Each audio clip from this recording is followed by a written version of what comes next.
గుర్తుపెట్టుకోండి, రైతు కష్టమే దేశానికి బలం. వ్యవసాయం కష్టం కాదు, అది గర్వం, గౌరవం. రైతు జీవితం అంత సులువు కాదు.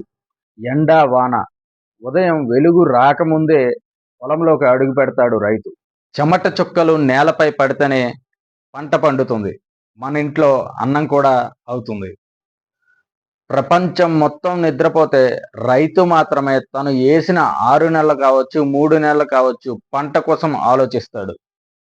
నిద్ర లేకుండా. పంట పండితే ఆనందం, పండకపోతే ఆశను కూడా వదులుకోడు, మళ్ళీ పండిస్తాడు. ఎందుకంటే రైతు హృదయం మట్టితో చేసింది. గుర్తుంచుకోండి, రైతు కష్టమే దేశానికి బలం.